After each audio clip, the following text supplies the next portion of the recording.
उसे पता चला कि मंदिर में अभी भी पूजा हो रही है तो उसने श्रद्धालुओं की हत्या करवा दी थी और चौथी बार इस मंदिर को फिर से ध्वस्त कर दिया। सोमनाथ मंदिर का निर्माण किसने किया था? सोमनाथ मंदिर पर हुए आक्रमण का इतिहास, सोमनाथ मंदिर से जुड़ी कुछ महत्वपूर्ण कहानी, सोमनाथ मंदिर से जुड़े कुछ दिलचस्प फैक्ट्स, बाण स्तंभ का अद्भुत रहस्य। आज की इस वीडियो में हम महादेव के ऐसे भव्य मंदिर के अद्भुत इतिहास और रहस्यों के बारे में बात करेंगे जिसमें श्रद्धालुओं की अनंत आस्था है। सौराष्ट्र मतलब गुजरात के पश्चिमी तट पर वेरावल बंदरगाह के पास प्रभास पाठर में स्थित है। दोस्तों, क्या आपको ये जानकारी है कि महादेव के 12 ज्योतिर्लिंगों में से सबसे पहला स्थान सोमनाथ मंदिर का ही है।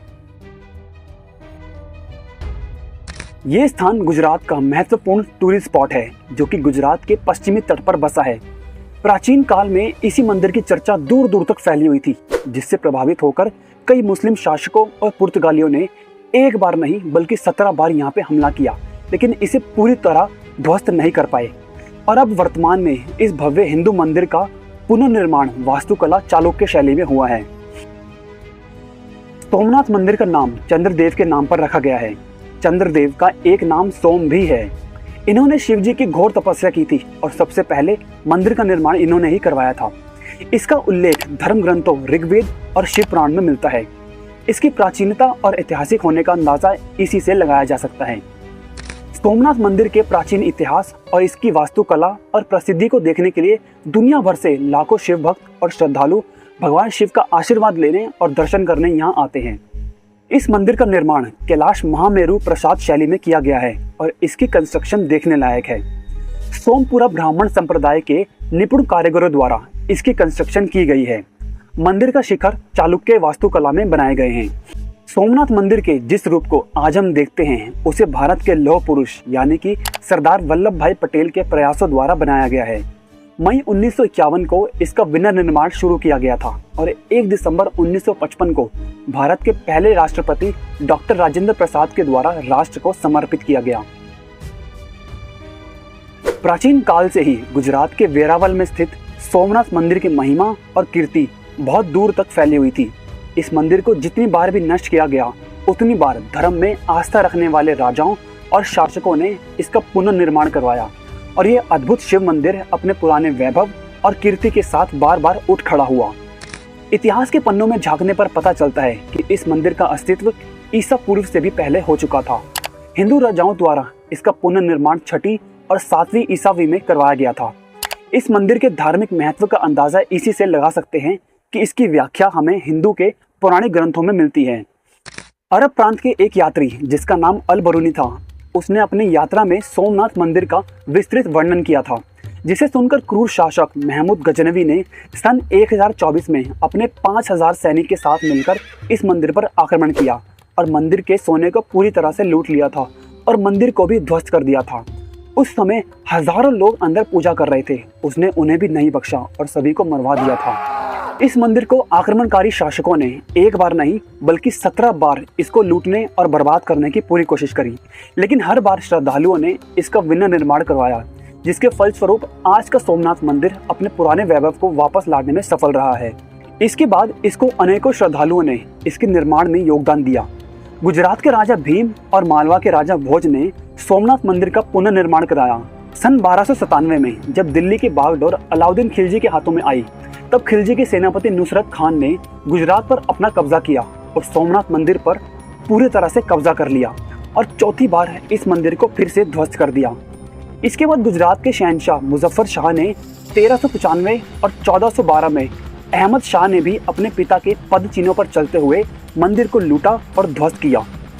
औरंगजेब नामक बादशाह ने 1704 में आदेश दिया कि हिंदू सोमनाथ मंदिर में दोबारा से पूजा की गई तो इसे पूरी तरह से नष्ट कर दिया जाएगा और आखिरकार उसने पुनः 1707 में सोमनाथ मंदिर को गिरवा दिया। और जब उसे पता चला कि मंदिर में अभी भी पूजा हो रही है तो उसने श्रद्धालुओं की हत्या करवा दी थी। फिर इसके बाद मराठा राजाओं ने भारत के कई हिस्सों पर राज किया। सन 1783 में मराठा रानी अहिल्याबाई होलकर जी ने मंदिर से कुछ दूरी पर एक और महादेव की पूजा के लिए एक और सोमनाथ मंदिर का निर्माण करवाया। सोमनाथ मंदिर से जुड़ी कई प्राचीन कथाएं हैं। किंवदंतियों के अनुसार चंद्रदेव ने राजा दक्ष प्रजापति की 27 पुत्रियों के साथ विवाह किया था। लेकिन सोम यानी चंद्रदेव सिर्फ अपनी एक ही पत्नी रोहिणी को सबसे ज्यादा प्यार करते थे और उन्हीं के साथ अपना ज्यादातर समय व्यतीत किया करते थे। इस व्यवहार के चलते उनकी बाकी 26 रानियां परेशान रहने लगी। इस बात का आभास जब दक्ष प्रजापति को हुआ तो उन्होंने बड़े ही विनम्र भाव से चंद्रदेव को कई बार समझाया कि उनकी बाकी रानियों के प्रति भी उनका कुछ कर्तव्य है।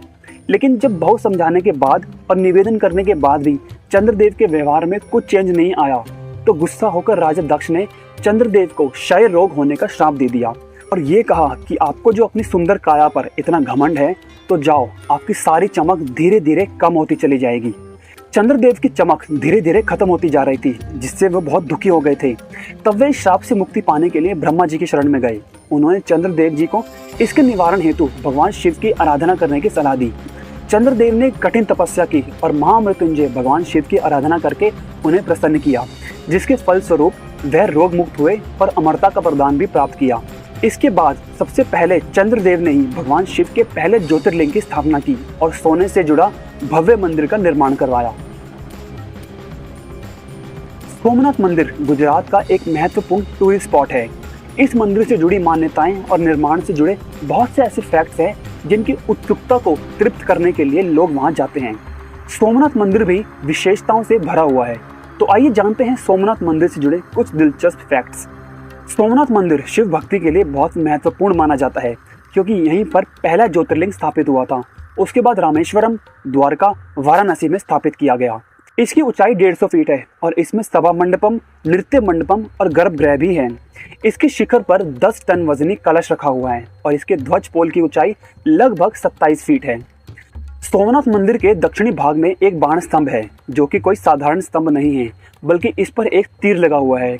इस स्तंभ पर लिखे अभिलेखों के अनुसार दक्षिण ध्रुव और इस मंदिर के बीच में पृथ्वी का कोई भी भाग यानी टापू या पहाड़ मौजूद नहीं है। यहाँ पर 3 नदियों का संगम यानी त्रिवेणी स्थित है, कपिला, हिरण और सरस्वती, जिसमें नहाकर श्रद्धालु पाप और रोग मुक्त हो जाते हैं। ऐसा माना जाता है कि आगरा में रखे हुए देव द्वार सोमनाथ में लाए गए थे, जिसे आक्रमणकारी महमूद गजनवी द्वारा लूट लिया गया था। सोमनाथ मंदिर में रखा प्राचीन शिवलिंग हवा में तैरता रहता है। इसमें व्याप्त चुंबकीय गुण के कारण हुआ था, जिसे देखकर मोहम्मद गजनवी अचंभित रह गया था। सोमनाथ मंदिर से 200 किलोमीटर की दूरी पर भगवान श्री कृष्ण की द्वारका धाम स्थित है, जिसकी अपनी धार्मिक मान्यताएं हैं। पौराणिक ग्रंथों और मान्यताओं के आधार पर कहा जाता है कि भगवान कृष्ण भालुका नामक स्थान पर विश्राम कर रहे थे, जहाँ पर एक शिकारी ने उनके अंगूठे को हिरण की आंख समझकर उन पर बाण तान दिया था और इसी स्थान पर श्री कृष्ण ने अपने प्राण त्याग दिए थे। इस स्थान पर एक भव्य मंदिर भी बना हुआ है। इस मंदिर के प्रांगण के खंभे में एक तीर लगा हुआ है जो कि बाण स्तंभ के नाम से फेमस है और इस स्तंभ पर लिखे अभिलेख के अनुसार सोमनाथ मंदिर जहाँ पर स्थापित है उस स्थान से अंटार्कटिका तक अगर इन दोनों के बीच में एक सीधी लाइन खींची जाए तो कोई भी जमीन या पहाड़ या कोई टापू मौजूद नहीं है। ये एक ऐतिहासिक रहस्य भी है कि कैसे हजारों साल पहले इस बात का अंदाजा लगाया होगा जब कोई ऐसी आधुनिक टेक्नोलॉजी भी अवेलेबल नहीं थी। आज की इस वीडियो में हमने भगवान शिव के सबसे पहले ज्योतिर्लिंग सोमनाथ मंदिर के इतिहास के बारे में जानकारी प्राप्त करी। इसके अलावा इस मंदिर से जुड़े कुछ दिलचस्प फैक्ट्स और बाण स्तंभ के अद्भुत रहस्य के बारे में भी जाना। हम उम्मीद करते हैं कि आपको हमारी ये वीडियो पसंद आई होगी। अगर हाँ तो इस वीडियो को ज़्यादा से ज़्यादा शेयर करें और सिर्फ एक लाइक करके हमारे चैनल को अभी सब्सक्राइब करें। मिलते हैं आपसे ऐसी ही एक और मज़ेदार वीडियो में। हर हर महादेव।